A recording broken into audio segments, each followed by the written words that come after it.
Hi hello friends, இன்றைக்கி நம்ம பார்க்க போகிற ரெசிபி வெண்பொங்கல். நல்லா வெண்ணெய் மாதிரி இருக்கும் வெண்பொங்கல்.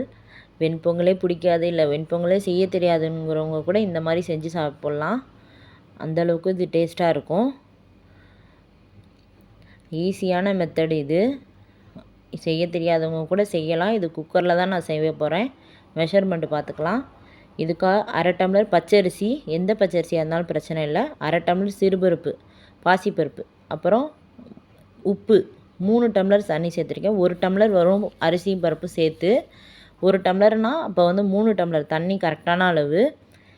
எந்த எண்ணத்தில் நீங்கள் எடுக்கிறீங்களோ அதை நீங்கள் கணக்கு வச்சுக்கோங்க. ஒரு ஒரு ஒரு காப்படி இருந்துச்சுன்னா 3 காப்படி தண்ணி, அதுதான் நமக்கான அளவு. அதையும் சேர்த்து 1 பிஞ்ச் மஞ்சத்தூள் நான் போட்டிருக்கேன். ஏன்னா மஞ்சத்தூள் போட்டால் தான் கொஞ்சம் கலர் நல்லா இருக்குங்கிறதுனால, வெள்ளையாக இருந்தால் ஒரு மாதிரி இருக்குன்னு சொல்லி போட்டு நல்லா 3 விசில் வச்சிடணும். இப்போ ஓப்பன் பண்ணி பார்த்திங்கன்னா இந்த அளவுக்கு வெந்திருக்கும். இந்த மாதிரி ஸ்டேஜில் நம்ம தாளிக்க போகிறதுக்கு எண்ணெய் தான் சேர்த்துக்கணும்.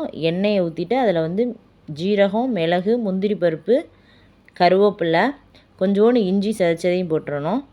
அதோட தாளித்து அந்த குக்கர்லேயே ஊற்றி அந்த பொங்கல் இதிலேயே போட்டு 1 ஸ்பூன் நெய் அதையும் அதோடு சேர்த்து நல்லா இப்போ மிக்ஸ் பண்ணணும்.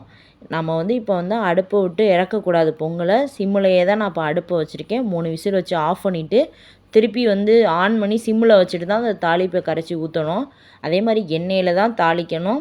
அதுக்கப்புறம் தான் நெய் சேர்க்கணும். அப்போ தான் இது மாதிரி நல்லா பொங்கல் திரண்டு வரும். இந்த பாருங்கள், இப்போ பிளேட்டுக்கு மாற்றியாச்சு. எப்படி இருக்குன்னு பாருங்கள். வெண்ணெய் மாதிரி இருக்கும் பொங்கல். சூப்பராக இருக்கும். பிடிக்காதவங்க கூட, வெண்பொங்கலே சாப்பிட மாட்டாங்கங்கிறவங்க கூட இந்த வெண்பொங்கலை சாப்பிட்லாம். இது அந்தளவுக்கு டேஸ்ட்டாக இருக்கும். இந்த மாதிரி ஒரு டைம் செஞ்சு பாருங்கள். இது ஈஸியான மெத்தட் நான் சொல்லியிருக்கேன். நான் போடுற வீடியோ எல்லாமே லாங் வீடியோவாக இருக்காது, ஷார்ட் வீடியோவாக தான் இருக்கும். ஆனால் நான் சொல்கிற அளவுக்கு அதே மெஷர்மெண்ட்டு போட்டு செஞ்சிங்கன்னா சூப்பராக வரும். பாருங்கள், கையில் கூட ஒட்டாமல் எந்த அளவுக்கு பொங்கல் நல்லா வந்திருக்குன்னு சொல்லி இந்த மாதிரி ஒரு டைம் செஞ்சு பாருங்கள் ஃப்ரெண்ட்ஸ். ஓகே ஃப்ரெண்ட்ஸ், இந்த வீடியோ உங்களுக்கு பிடிச்சிருந்தால் லைக் பண்ணுங்கள், ஷேர் பண்ணுங்கள், கமெண்ட் பண்ணுங்கள். மறக்காமல் சப்ஸ்கிரைப் பண்ணுங்கள் ஃப்ரெண்ட்ஸ். பெல் பட்டனை கிளிக் பண்ணுங்கள். வேறு வீடியோ உங்களுக்கு ஏதாவது வேணும்னா கமெண்ட் பாக்ஸில் கமெண்ட் பண்ணுங்கள் ஃப்ரெண்ட்ஸ். நான் வீடியோ அப்லோட் பண்ணுறேன். ஓகே ஃப்ரெண்ட்ஸ், நெக்ஸ்ட் வீடியோவில் பார்க்கலாம். தேங்க்ஸ் ஃபார் வாட்சிங்.